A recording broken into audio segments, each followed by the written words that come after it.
and welcome to our guest lecturer, Rolf Traeger. Professor Traeger is lecturer at the Graduate Institute of Geneva and chief of the Least Developed Countries section of the United States Conference on Trade and Development. He coordinates as well the research and writing on the flagship publication, the Least Developed Countries Report. So thank you very much for accepting our invitation. This conference will be part of Mantova Architettura 2021. So I extend the greetings from the Vice Rector, Professor Federico Bucci, and all the Mantova Architettura staff. I'm going to have a very brief introduction and then give you the space for the lecture. As we know, the conference title, we will have this sound for a while, but it's going to stop in a while. The conference title is Sustainability or Responsibility, the 2030 Agenda and the Sustainable Development Goals. If there is an attitude that we all share in this moment as architects, but I think as citizens, is the one of being sustainable. Of course, there is a problem of how ensuring that this term does not sound as an empty label.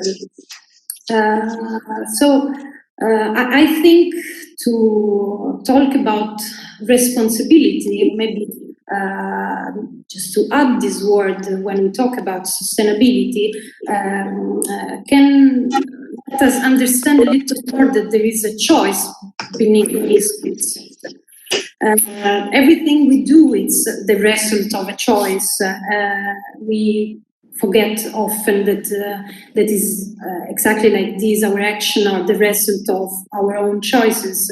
And now, even if now we have to say the conditions is that we are not totally free to choose with this condition. But normally, what we do is always to make a choice. This choice can be made in a responsible way or in an irresponsible way. This is what. If we apply these terms, the responsibility in architecture, for example, we can say that being responsible means to respond to a question that the social, the environmental issues pose to answer to. That is not so obvious because using instead the term sustainability sometimes means to give an a priori judgment about a piece of architecture, about a way we act in architecture, and in this case, it can sound as a promise that we don't really know we can keep. Being responsible is the opposite, which should make an action in order to arrive to the levels of environmental, social sustainability. So it's the action that we can do toward that result.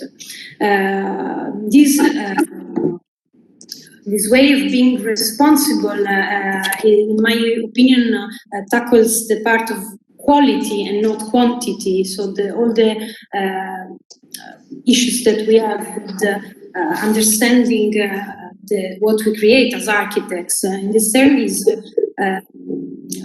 why we have to give prizes to our architecture, give names or medals if we didn't consider all the aspects of the process.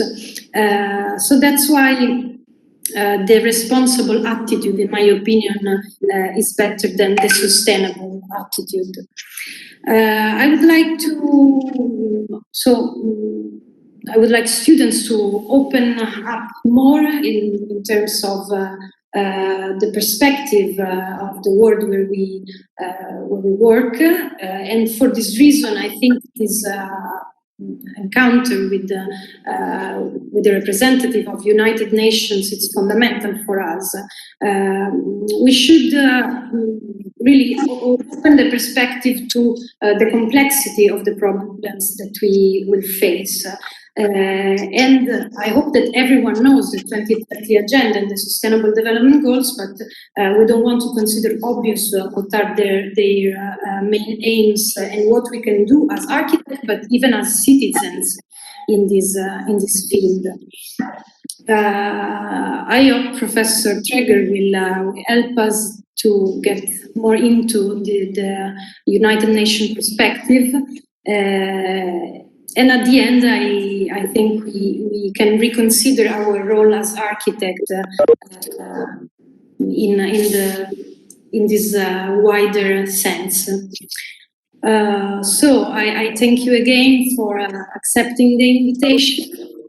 I give you the word to start about this very important themes that we're going to consider today.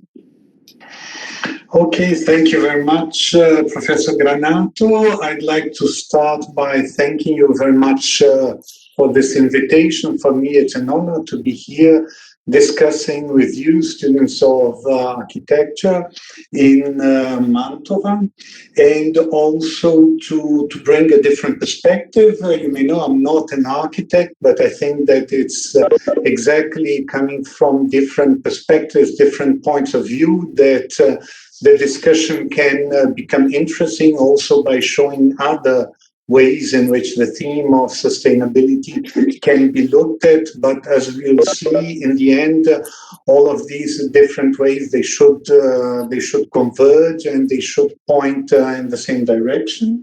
Let's start. So, first of all, I work for the United Nations, and the whole idea of the Sustainable Development Goals and the 2030 Agenda for Sustainable Development was born and, in a sense, enacted within the United Nations. But before we go into sustainability, I'd like to start rather with development. And in a sense, it may surprise some people why the United Nations deals with development at all. Because most people know the United Nations for its work on peace and security. So, the United Nations was set up over 70 years ago, basically to preserve peace on Earth, to prevent conflicts, etc., to appease conflicts, and to ensure collective security. And this is actually what the UN is mostly known by the general public. So it's discussions in the General Council, the Security Council of the UN, etc. But this happens to be one of the pillars of the work of the United Nations. So the first one is peace and security. There's a second one, which is also extremely important and for which the UN is quite well known, which is human rights. Remember, there was a couple of years after the beginning or the foundation of the UN, there was the Universal Declaration of Human Rights, which to this very day is still the basic legal document for all of those who struggle for human rights, be it human rights, be it workers' rights, be it minority rights, etc., be it environmental rights, the basis, be it social, economic, cultural rights. All of this, the basis of this is still the Universal Declaration of Human Rights. And related to this, you have the humanitarian work of the UN, which is the United Nations coming to help whenever there are humanitarian emergencies going on. Well, the problem is that the UN is extremely active in this field because, unfortunately, you have humanitarian situations and crises all over the world, be it because of droughts, because of earthquakes, because of civil wars, because of civil conflicts, etc., and more recently, because of the pandemic. So the UN is also very well known for its presence, bringing food to people, bringing help to all of those who are struck by natural catastrophes, etc. So this is the second pillar of the work of the United Nations. And finally, you have development, or these days more specifically sustainable development, is the third pillar of the work of the United Nations. And actually, this is no recent addition to the work of the United Nations on the first pillar, i.e. peace and security, and the second pillar, which is human rights and humanitarianism, but it was there since the very start, except that it did not have such a high profile. And if you look at the United Nations Charter, which is as if it were the constitution in the legal term of the United Nations, the basic document, the basic legal document with the principles, objectives, etc., is the United Nations Charter, which was signed in 1945, so slightly over 70 years ago. And it says, I mean, the very first words of the Charter are, "We, the peoples of the United Nations, determined." Then it goes on to say, "Successive generations from the scourge of war." Hence, the very first objective, which was to preserve peace and avoid war. And then it goes on and on. But then it says, still at the very beginning, to promote social progress and better standards of life in larger freedom. So why was this issue of standards of living, social progress there from the very start, from the beginning, from the foundation of the United Nations? Well, it was simply because of the consciousness that was present among those who wrote the Charter of the UN that world inequality, poverty, and underdevelopment were major causes of instability, were major causes of conflict. So, which means that these features, they are a major threat to peace and security. So the idea was that, yes, the UN is there. It was founded mainly, I mean, as you see, in 1945, it was the end of World War II, again, to preserve peace and ensure security. But the idea that underdevelopment, inequality, poverty, etc., is a major source of conflict, of civil strife, of civil wars, of international wars, was already there. And what is the logical consequence is that the international community, i.e. the community of nations, all of the member states of the United Nations, should do something to combat this. And this is the reason why work on development is present in the United Nations since the very beginning.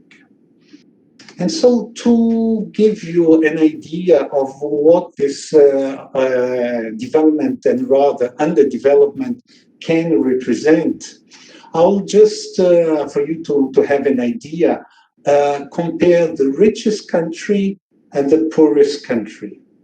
I don't know if any of you have an idea who are the richest country and the poorest country in the world nowadays, but I mean, probably they are not the usual suspects. But here you can see their maps and their flags. And just in case you have not recognized who they are, the richest country in the world today is Singapore. The poorest country in the world today is Burundi in Central Africa.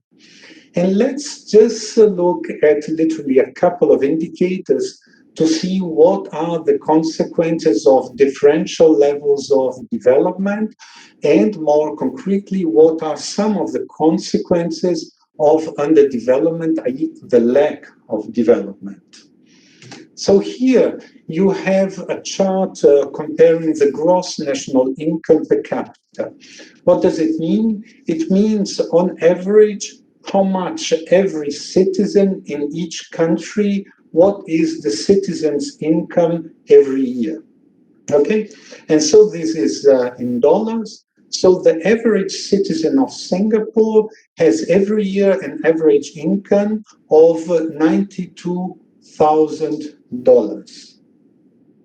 As compared to the average citizen of Burundi, who has $790, which means that the average citizen of the richest country in the world is more than 100 times richer than the average citizen of the poorest country in the world. And what's the problem with this? Well, the problem is not so much if you're a Singaporean, but if you're Burundese. Why? Because the fact that you are born in a poor country, it means that your chances in life, they are much lower. It means that the quality of food that you'll be getting will be lower. It means that the quality of education that you'll be getting in your country will be much lower. It means that the quality of, and the quantity as well, of healthcare that you'll be getting along your lifetime living in Burundi is much lower than all of this that you would get if you were born in a richer country. And just for you to have an idea what one of the many consequences of these very differential levels of income is by looking at life expectancy, i.e. when a baby is born, how many years he or she can expect to live during his or her lifetime. So, a Singaporean has on average a life expectation of 84 years, whereas a Burundese has a life expectation of 63 years, which means that being born in a poor country, you have a life expectation which is 20 years lower than the life expectation of those citizens who are born in a rich country. And why am I showing these contrasts? It's because the process of development is exactly about narrowing these gaps in income, differences in the quality of education, of livelihoods, of shelter, of the way you live, the way your transport systems work, etc. So it's not an abstract notion. It's these different levels of income. They have a very direct bearing on your living conditions. And the development is exactly about bringing the citizens of the poor countries closer to the standards of living of the richer countries. Okay. So that is why development has been an issue in the work of the UN since the very beginning. Why? Because development is a way of overcoming the symptoms of underdevelopment. What are the symptoms of underdevelopment?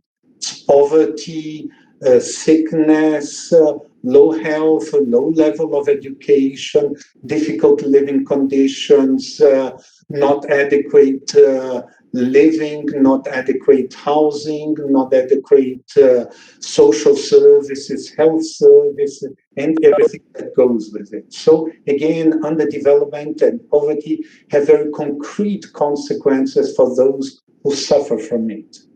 But also, development was seen since the very beginning as a way of overcoming the related threats to peace and security that come from underdevelopment. And in fact, if you see what are the major focuses, the foci, if you want, of civil conflict and of emigration, of civil strife, etc., even of international conflict. They typically are located in the poorest countries of the earth. So the idea is that by fostering development, these huge income gaps between the worse off in the planet and the better off would be overcome, and this would contribute to a more peaceful earth and a fairer earth as well, a fairer world.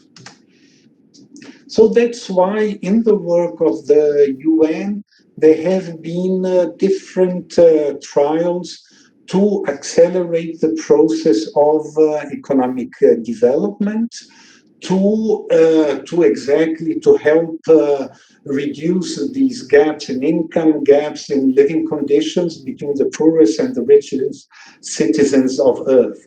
And that's why periodically the United Nations, the member states of the United Nations, started launching these United Nations development decades. Starting in 1960, so it went from 1960 to 97. Let's not forget that the 1960 was the important decade of independence, particularly in the African continent, but also in some cases in the Caribbean, Asian continents as well. So there were lots of new countries which came into being, newly independent countries. And for them, of course, all of them were underdeveloped countries. And the issue, the challenge of development was very present. And let's not forget that in the anti-colonial strife, etc., and the liberation struggles, the idea of getting rid of metropoly, of becoming independent countries, independent nations, always went hand in hand with the idea of improving the living conditions of the population, i.e., of becoming not just independent nations, but also of going into a process of development. And the UN has tried to help these countries accelerate their process of development. So that's why periodically, I mean, basically every 10 years, you have had these UN development decades. But let's say that you see you have the first, the second, third, and fourth, which came to an end in 2000. So coming to 2000, there were 4 decades on development, which had brought some positive results, but they were generally considered to be insufficient. On top of it, the year 2000 was a round year, and there was a feeling that it was necessary to do something more decisive, something more concrete to help the fate of the world's poorest countries, particularly of the world's underdeveloped countries.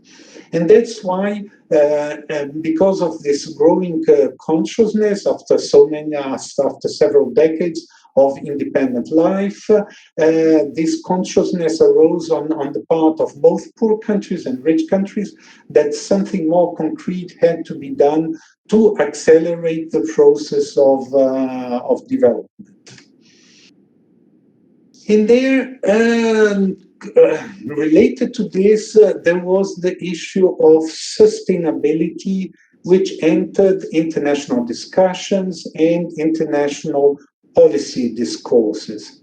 It was around those days that the issue of sustainability came to occupy a centerpiece in international discussions. And this is the central issue of the discussion that we are having this afternoon. So I wanted to propose to you a little bit of a brainstorming exercise around sustainability. So I wanted to ask you, all of you, to go to this website. Is www.menti.com. You can go with your mobile phones, with your tablets, with your computers, whatever you prefer, and use this code 2093 3498. And there, when you join this website, you will be asked to name 2 ideas, concepts that come to your mind when you think about sustainability.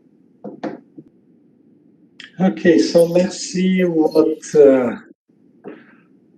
comes out of this.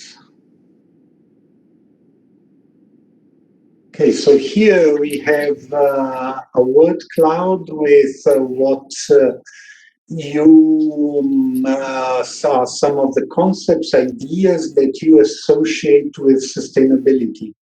So we have here future, it's related to the future. And actually, as we will see, this was already there since the very first definition of sustainable development, respect.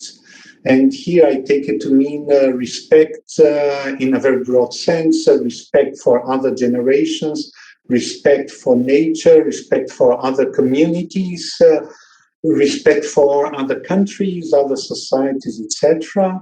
And of course, you've got green ecology, environment, which all of them go more or less in the same direction, eco-friendliness, recycling, resources, and the way you use resources, possibly sustainably.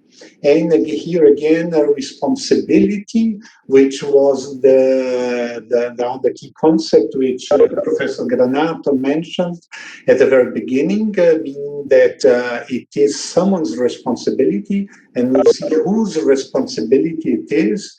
Again, environmental care, environmental, etc. And here, economic sustainability, thank you, because this already opens the way for what I'm going to say in a couple of minutes. Climatic sustainability, again, this is an aspect of ecological, environmental sustainability, again, eco-friendly, durability, etc., eternity. Probably you're thinking about the durability of Earth, sustainability, etc. So what we see here is that there is a very strong emphasis on environmental issues. And this is what actually comes to most people's mind whenever you discuss sustainability, is environmental. It's the issue of pollution, of climate change, of use of resources, of the type of energy that is being used, etc., etc. And we'll see that this is one of the very important aspects of sustainability, but it's not the only one. Okay, and let me go back to the very first concept of sustainable development, which dates from the 1980s. And what is the, let's say, formal definition when thinking about this started? It said that sustainable development, or there's a typo there, is the kind of development that meets the needs of the present without compromising the ability of future generations to meet their own needs. So this is a classical definition. It comes from the so-called Brundtland Commission, formerly the World Commission on Environment and Development, which was put together by the United Nations in the 1980s. And that was, in a sense, the beginning of the acceleration of thinking on sustainable development and on environmental concerns. Okay, there had been already other international conferences, UN conferences on the environment already back in the 1970s, but it was in the 1980s that this started getting more traction and more energy and more attention being paid to this. And here, even in this very simple definition, we see some of the important elements that meets the needs of the present. And present, it means particularly the needs of the present generation.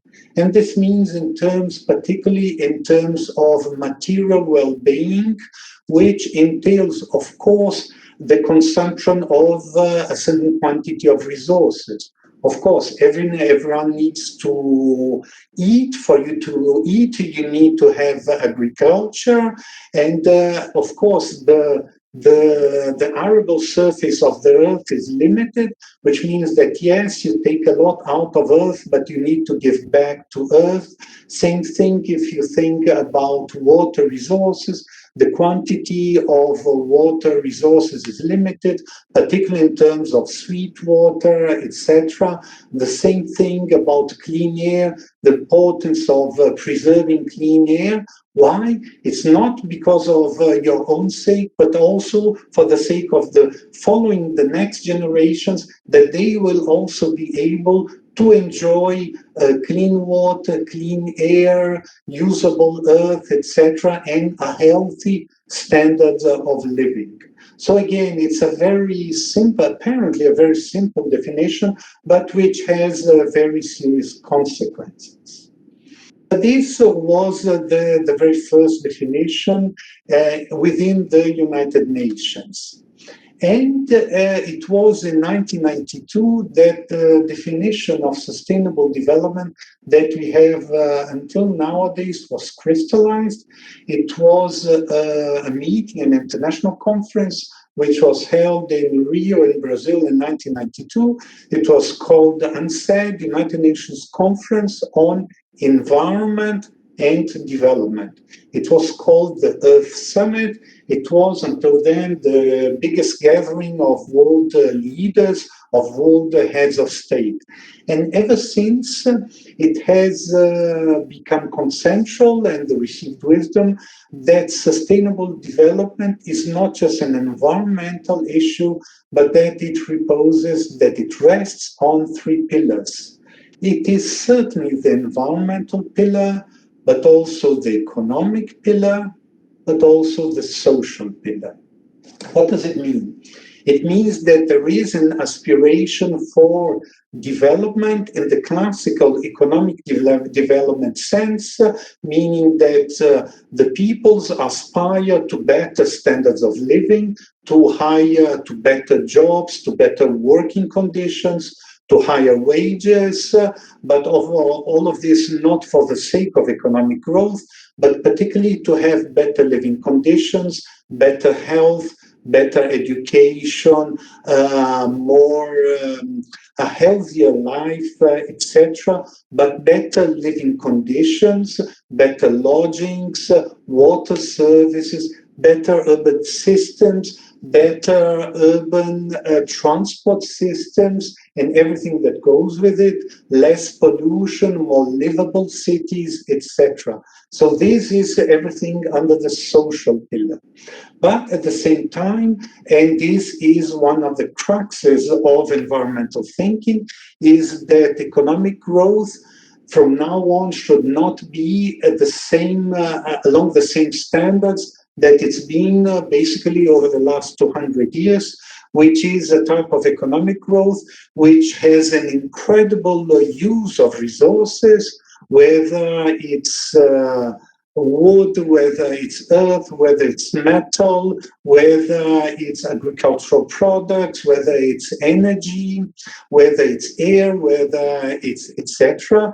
And it should, because that's the way that economic growth ever since the 18th century has been going on. It's been very intensive in resources, but it's also been very polluting. And it's not a chance that if you see the historical data of pollution, that the most polluted countries and the most polluted regions have always been those which were most industrialized. So it's not a chance that historically, at least during the second half of the 20th century, the greatest polluter was the United States. And since the beginning of this century, when you have a massive build-up of industrial capacity, it stopped being the United States, but it was overtaken by China because of the massive build-up of industrial capacity in China. So the idea of sustainable development is, yes, you need to grow, you need to generate jobs for your population, jobs of good quality, you need to improve the living standards of the population of all countries in Earth, but this has to be done in an environmentally sustainable way. So all of this to say that, yes, economic sustainability goes hand in hand with social sustainability and with environmental sustainability. So that's why in the year 2000, you had another great gathering of heads of state in New York at the General Assembly of the United Nations, and they adopted the Millennium Development Goals. Okay, and it was a series of goals for development which were adopted then and which were supposed to be reached in a lapse of time of 15 years. Okay, remember it was the beginning of the new millennium, and the idea was to give a new impetus, a new energy, a new impulse to the process of development, particularly for developing countries. And what were these goals? They were called Mdgs, Millennium Development Goals, because they were adopted in 2000. So it was to eradicate extreme poverty and hunger, to achieve universal primary education, to promote gender equality and empower women. So you see, I mean, the idea of gender equality was already present back then. And to reduce child mortality.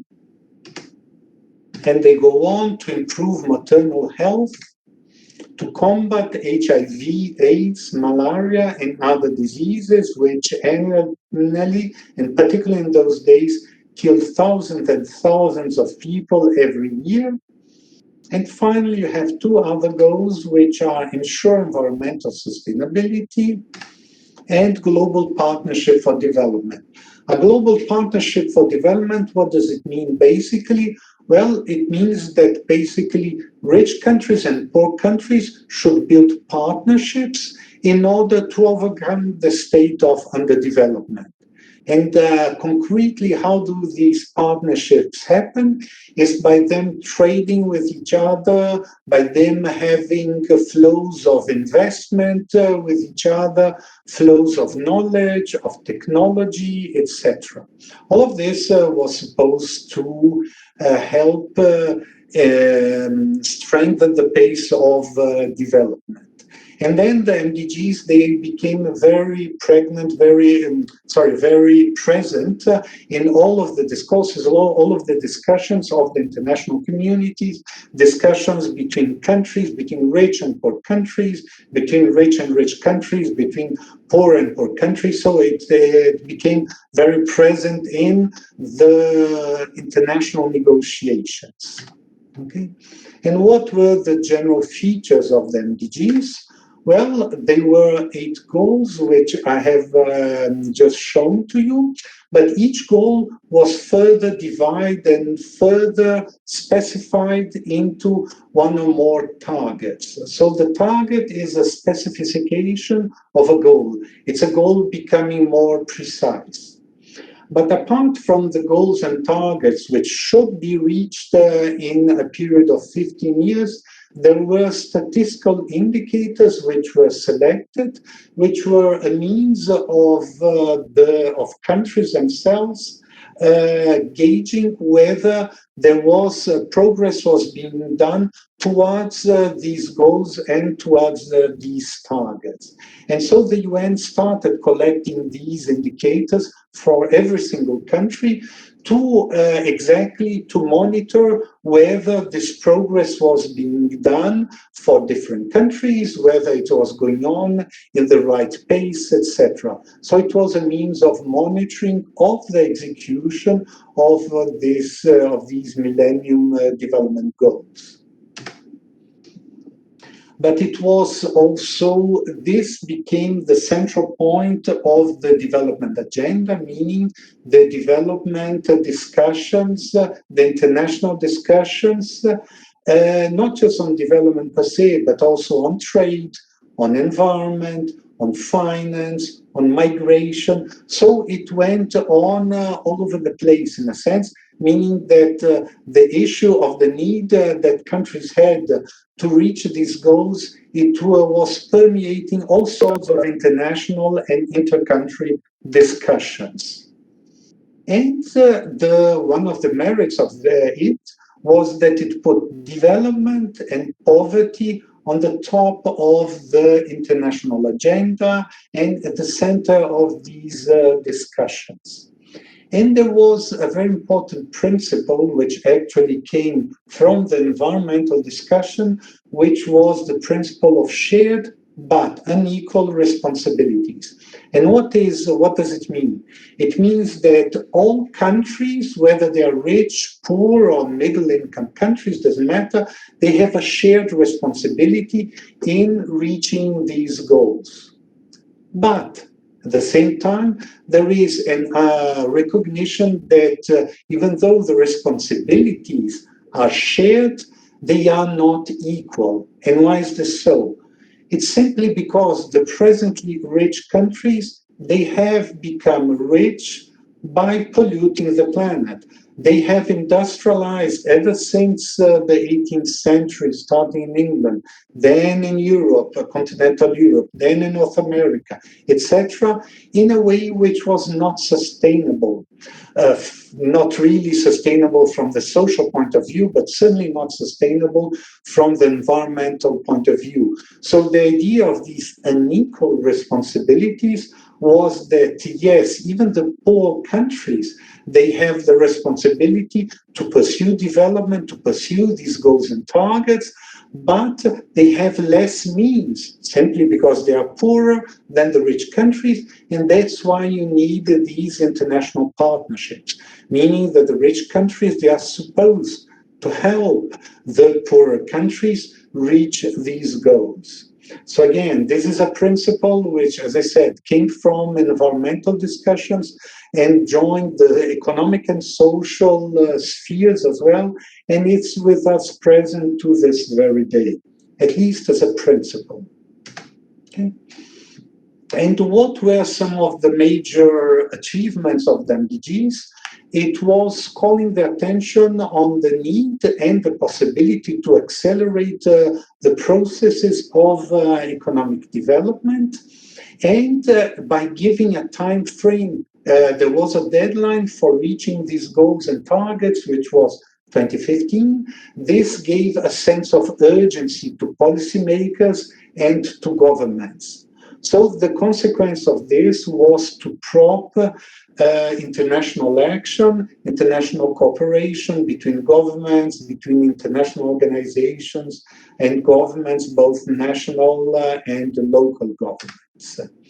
And the fact was that there was effectively progress which was achieved during those 15 years, between 2000 and 2015, in the direction of many of those goals and targets.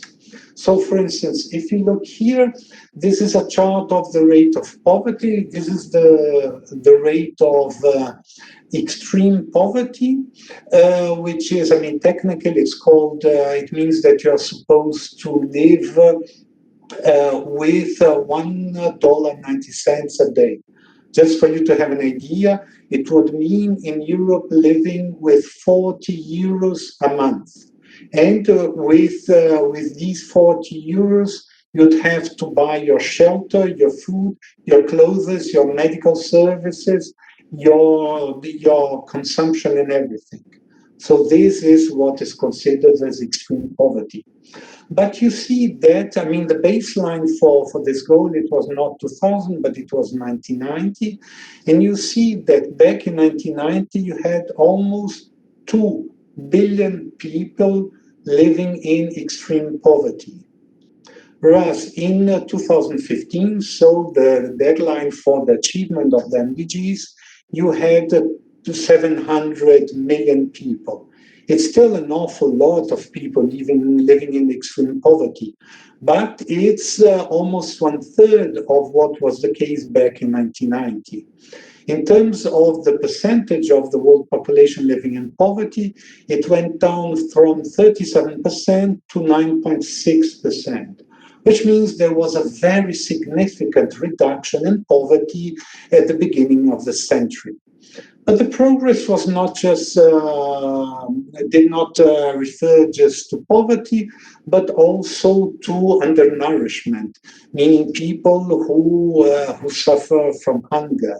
You see that back in the 1990s, it was almost 24% of the world population who suffered from undernourishment, so were underweight, and therefore had all sorts of health problems, etc. Whereas at the end of the period, it was 12%, which means that the target, which was to halve the proportion, was met.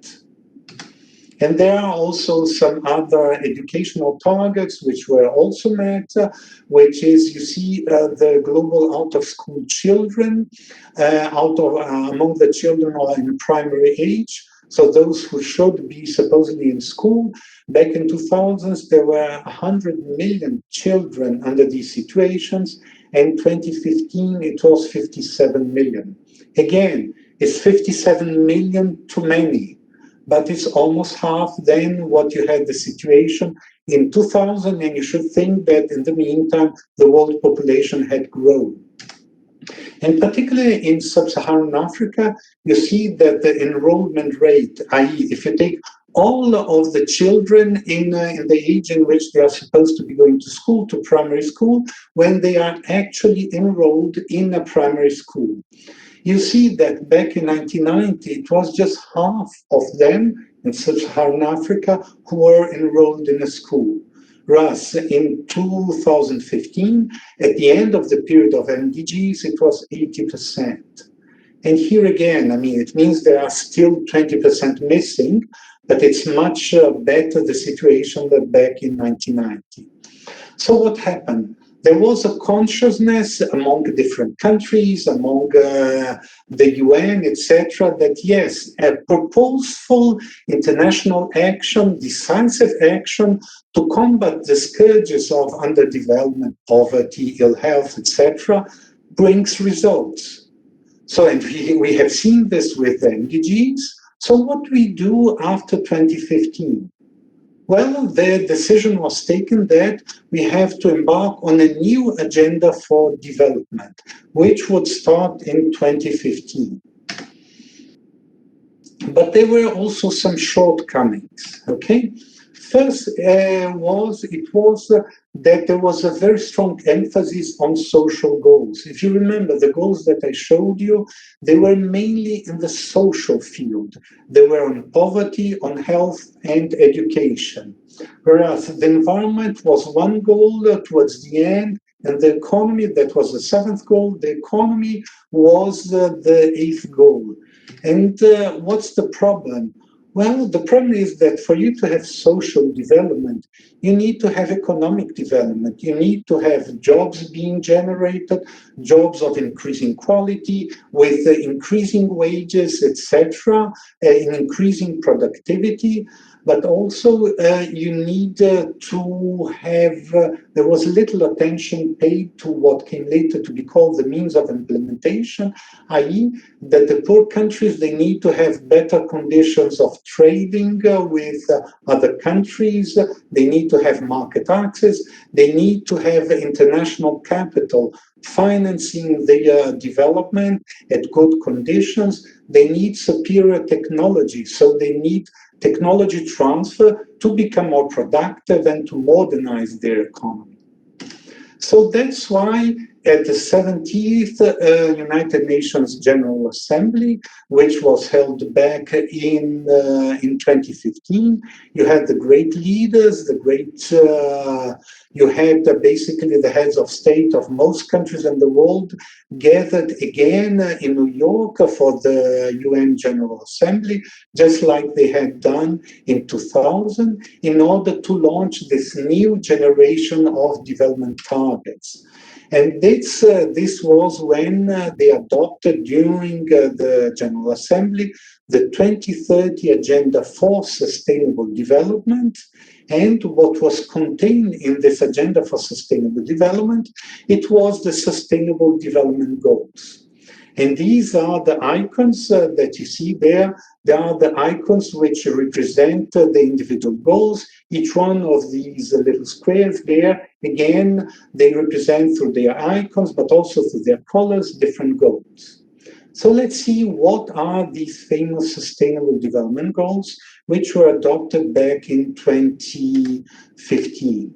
First of all, there was combat poverty. It was eradication of poverty. Second, eradication of hunger. Whereas in the Mdgs and the previous ones, the goal was to cut by half the number of poor and to cut by half the number of the hungry. Here, the goal was to eradicate completely poverty and hunger in all countries of the earth. Improve the situation of health and well-being of the population, and not only provide education to all children and adolescents, but quality education, because that's a major challenge. During the previous period, there was a very important quantitative increase in school enrollment of children, but the quality of the education was, in many cases, was poor. So here, attention was also paid also on the quality of education. Goes on, the Mdgs, again, gender equality. That was something which was already in the previous goals, but here now they have become much more precise. Clean water and sanitation. Again, it's an environmental goal. It's also a health issue that the populations have access to clean water, but also to sanitary service where they live. Affordable and clean energy. You should think that still nowadays you have in the poorest countries in the world, in the rural areas, you have more than 60% of the population who do not have access to electricity to this very day. So this is a very important target as well.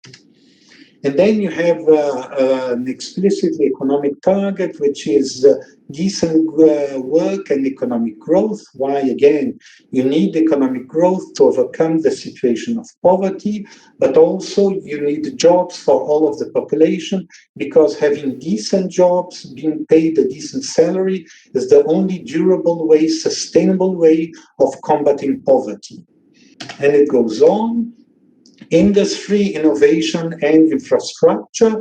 So here in infrastructure, you have the need of installation and upgrading of urban infrastructure, of transport infrastructure, of water infrastructure, of telecommunication infrastructure, of energy infrastructure, which makes the whole difference at how living conditions are going to be lived. And reduced inequalities. Remember, this is a major concern because what we have nowadays is increasing levels of inequality, both between one country and the other, between basically the richest and the poorest countries, but also within countries, meaning between the richer segments of the population and the poorer segments of the population of one country. And sustainable cities and communities. We'll come back to this one in a couple of minutes. And a very important one of the SDGs, which is responsible consumption and production. Okay, this means that the way we produce goods and services, the way we consume, needs to be responsible. It needs to be sustainable from the environmental point of view. And here we find again the topic which was mentioned at the beginning of the lecture, which was responsibility. Okay, so this shows how responsibility is very much spread, not just among the authorities, but also within the population and among producers. The SDGs go on. You have climate action. This mainly means combating climate change. And another environmental goal, which is preserving life below water, so avoid overfishing, avoid the pollution of seas, etc. Life on land, it's the, let's say, the land correspondent of 14. It means not polluting the earth, the rivers, the waters, the air, preserving forests, etc. But also peace, justice, and strong institutions, particularly justice institutions, human rights institutions, etc. And finally, the last goal is partnership for the goal, which again refers to the international partnership in terms of trade, in terms of finance, in terms of technology, in terms of transfer of know-how, etc. So you see that it's much more ambitious than what we used to have earlier. It's much more detailed than the previous set of goals. And something which is repeated several times in the 2030 Agenda for Sustainable Development is leave no one behind. What does it mean? It means that even if on average the standards of living, the living conditions of the population are improving, are increasing, you cannot forget the poorest, the minorities, the religious minorities, the ethnic minorities, the people living in faraway regions of your country, etc. Everyone needs to have his or her needs catered for. That's why you have leave no one behind. Leave no person behind, leave no social segment behind, leave no country behind. So it's really a very ambitious, encompassing agenda, which is supposed to benefit all. Okay? So now, let's see how is the architecture of the SDGs. You have 17 goals. These goals, again, they are further specified into targets. They have a huge number of targets. It's 169 targets. And to monitor them, you have 231 indicators, which are concrete indicators, which are collected by statisticians, by national statistical offices. And it's interesting that these goals, they aim at the individual well-being, so better living conditions, better dwelling, better transport, better air, etc., better salaries, better jobs, but also at global public goods. What are public goods? It's clean air, clean water, clean oceans, no excessive fishing of the oceans, preserving forests, etc. So it's not just individual goals, it's collective goals. Why? Because the preservation of quality environment, preventing the excesses of climate change, all of these are public goods. Why are they not just public goods, but global public goods? Because it's all countries in the earth, it's all segments of population who are affected if you have a deteriorating quality of water, quality of the earth, if you have increasing pollution, accelerating climate change.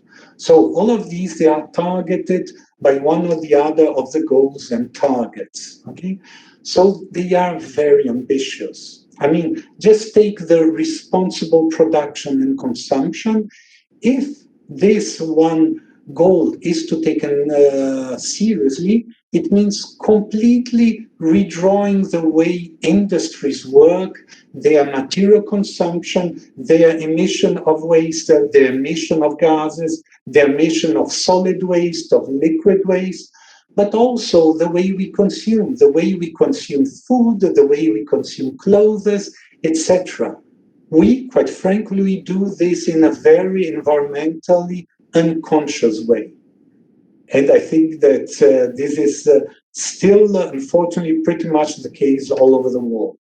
Okay, and here I'd like to give you just example of one goal, which is goal 11, which might speak more directly to you, which is make cities and human settlements inclusive, safe, resilient, and sustainable. Mind you, this is a tall order, and it is declined, it's further specified in 10 targets. We'll not go through all of them, I've selected some of them. The first one is by 2030, so the date of reaching the SDGs, ensure access for all to adequate, safe, and affordable housing and basic services and upgrade slums. Don't forget that to this very day, you have 1 billion people worldwide living in slums. Okay? And basic services, of course, you're talking about energy, you're talking about sanitation, you're talking about water and everything. Another one, by 2030, enhance inclusive and sustainable urbanization and capacity for participatory, integrated, and sustainable human settlement planning and management in all countries. Hence the importance of urban planning. Okay, and not just urban planning, but another one, strengthen efforts to protect and safeguard the world's cultural and natural heritage. I think that those of you who are doing this course, you know something about the preservation of the world's cultural and natural heritage, particularly the cultural part of it. Another one, by 2030, provide universal access to safe, inclusive, and accessible green and public spaces, so parks, etc., in particular for women and children, older persons, and persons with disabilities. Remember, leave no one behind. So, I mean, don't leave women, children, persons with disability, minority, older persons behind. Everyone is targeted by these goals. Finally, another one, support positive economic, social, and environmental links between urban, peri-urban, and rural areas by strengthening national and regional development planning. So, as I was saying, it was not just a question of urban planning, but of the relationship between urban areas, peri-urban areas, and rural areas. Remember, even the rural areas should not be left behind, even though humanity has gone beyond the threshold in which more than 50% of humanity nowadays lives in cities. Okay? So here you see again how you have the 3 pillars of sustainable development. You have economic, social, and environment. And all of these are the little icons of the SDGs. And this shows what? This shows how the 3 pillars, they are integrated and mutually supportive. Okay? And all of this together with this encompassing themes of peace and partnership, they will give rise to sustainable development. Okay? So what are some of the general features of the SDGs? So, I mean, let's say that in terms of philosophical terms, it's based on a mixed economy that balances the market, so the private sector, private entrepreneurship, with social justice. Remember, reduced inequalities, fair treatment to all, human rights to all, and the green economy. So all of this needs to be developed. Yes, certainly there needs to be more and better jobs, more accelerated economic growth, particularly in the poor country, but in an environmentally sustainable and compatible way. So remember, the 3 pillars, they are always together and they are mutually supportive. And in terms of countries, it also means that the rich countries, they need to act as role models and they should reduce their negative spillover effects, for instance, in terms of the environment or other trade and financial actions which they can take, which would be detrimental to the poor countries. But also that countries trapped in extreme poverty need more help from the rest of the world. Think of Burundi, the poorest countries of the world. You have 3/4 of the population who live in extreme poverty. Remember, 40 euros a month to buy everything. Okay? So they need help from other countries, from other institutions. And here again, I come back to the issue of responsibility. Whose responsibility it is to implement these goals? First of all, it is the responsibility of developing countries and developed countries, meaning poor countries and rich countries. Whereas the previous set of goals, the Millennium Development Goals, they were targeted just at the poor countries. Here, all countries have engaged themselves in reaching these goals. Okay? And who are the actors within these countries who have the prime responsibility? You have national governments, but also local governments, be they state governments, provincial governments, municipal governments, but also local communities.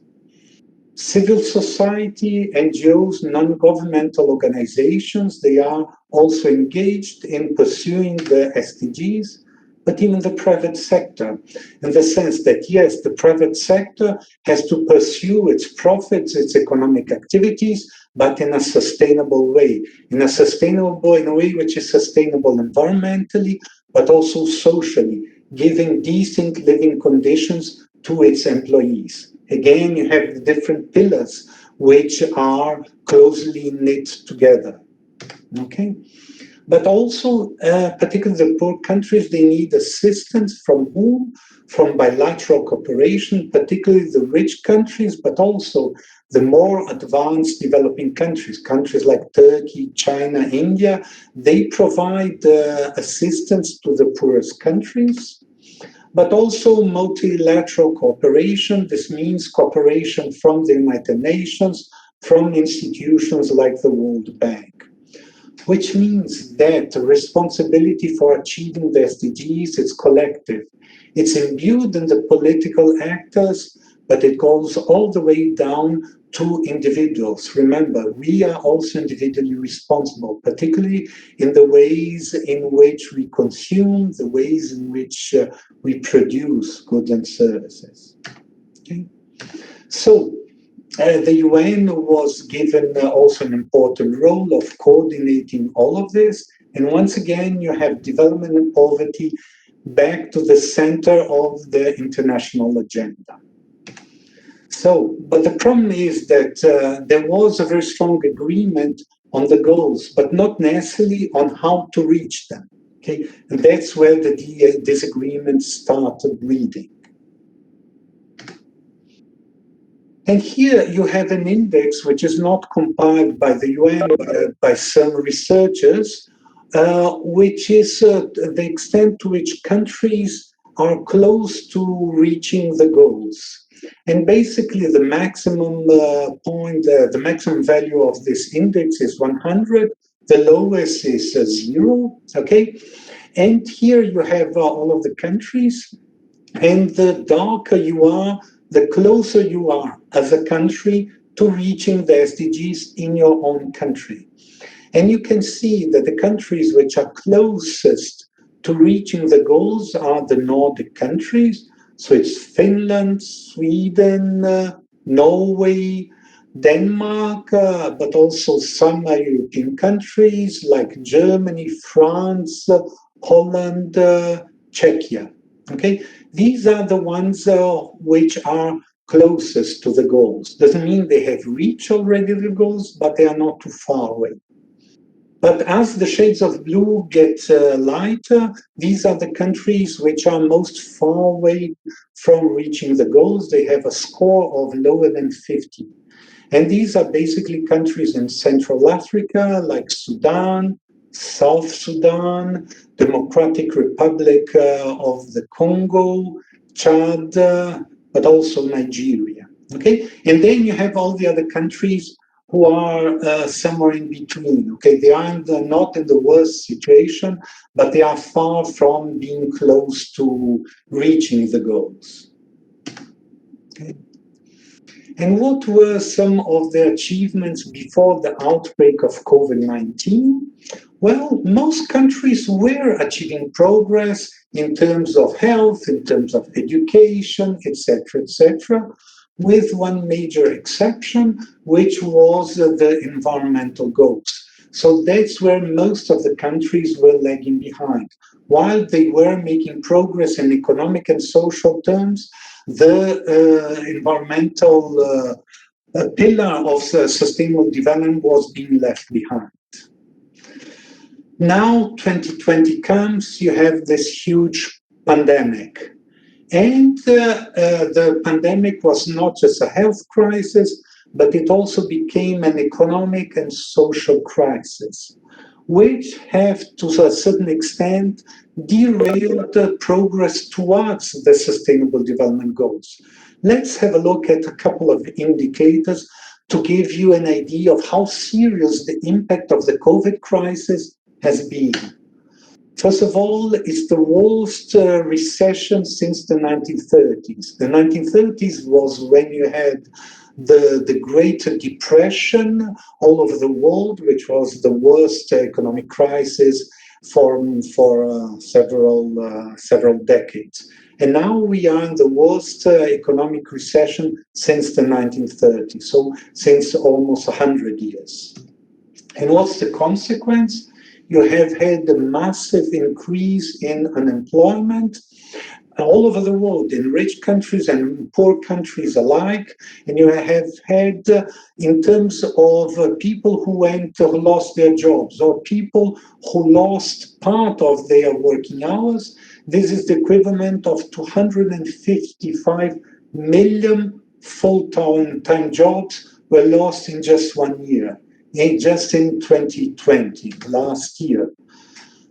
Under these circumstances, recession, unemployment, crisis, what has happened? You have had a massive increase in absolute poverty. Just last year, there was an increase in 131 million people living in extreme poverty. Of course, they are all concentrated in the poorer countries. But also in terms of hunger and malnutrition, subnutrition have had an increase of 130 million. But of course, many of these processes, they are connected. If you become poorer, you have less means, less income to buy your food, etc. So chances are that you'll suffer from food. And there was a huge setback in education because you had almost 90% of the children or learners, adolescents, who were shut out of school. And what's the problem? The problem is that particularly in the poor countries, you have many of these children who will never go back to school. They have started working, they have been married, some of the girls have gone into unwanted pregnancies, etc. And many of these girls, but also boys, they are lost for good to school. So it's part of a generation which will have had less schooling than the previous one.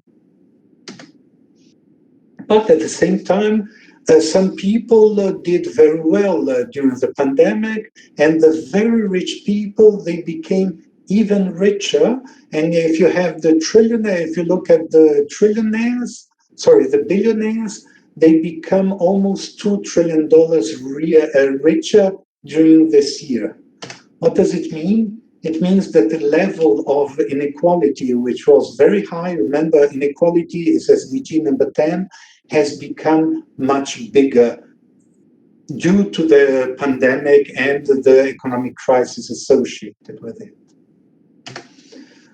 So, with all of these negative effects, what will happen to the SDGs? If you have had setback in terms of health, in terms of nutrition, in terms of education, in terms of jobs, in terms of inequality, what happens to the SDGs under the present context? And here I want to ask for your opinion. I want to go back to the same website, www.menti.com. You need to log on again because this time it's a different code. And you're supposed to choose one of the four options, one of the four propositions and statements on the Sustainable Development Goals. So the code is 23324140. Okay, so let's see what the results are. Wow. You have very precise ideas. Happy to see this. So, for the very first option, which was the most optimistic one, is countries will eventually reach the SDGs. So very few people, very few extremely optimists amongst you. Current circumstances highlight the challenges of development. I think this is a very, very fair assessment because no one ever said that development was something simple, something that could be achieved overnight. There are all sorts of obstacles, economic, environmental, social, political, lack of capacities of countries, lack of institutional capacities, etc., all of which means that the process of development is a huge challenge and it's a collective challenge. We have seen everybody is responsible. So the COVID-19 crisis has derailed the SDGs. I mean, there's no doubt that there has been a setback, but I wouldn't say that it's been completely derailed. Or the final option, SDGs have become irrelevant in the current context. There, I beg to disagree. And let's see looking forward, what is the outlook? First of all, there was, we'll soon go to questions, etc. There's a lot of discourse on build back better, meaning what? We have, the humankind has suffered this huge setback, this huge crisis, which has hit rich and poor countries alike. Everyone has suffered one way or the other. So the idea is that now we have to build back better and differently, and build both in the literal sense of building buildings, the built environment, urban infrastructure, etc., but also the economy and the society. They need to be built better after this major crisis in a different way. Is the green recovery. So there's a lot of emphasis these days on the need for a green recovery, not just economic recovery, but a recovery which is environmentally sustainable. But if you think in terms of sustainable development, you have everything that goes with it. Yes, you need an economic recovery, but it needs to be sustainable. It needs to be economically sustainable. It needs to be socially sustainable, okay? So more social justice, more social fairness. And finally, it needs to be environmentally sustainable. So yes, the SDGs, they have become even more of a challenge than they were 2 years ago. 2 years ago, they were a huge challenge. They were difficult. Nowadays, after this major disruption, this major crisis, they have become even more difficult. But it's not for this reason that they have become irrelevant. They are as relevant as they were when they were adopted back in 2015, except that the challenges nowadays, they are even bigger. They are even more challenging than they were. And here I come back to the second term, beyond sustainability, responsibility. Responsibility of who? Of political authorities, national, international, local, of economic actors, but also of civil society, and finally, of all of us, particularly as consumers. And this is something that I think that you as architects should bear in mind whenever you're doing projects in your future professional life. This is a struggle of all of humanity, and each one has his or her part to play. So I thank you very much for your attention.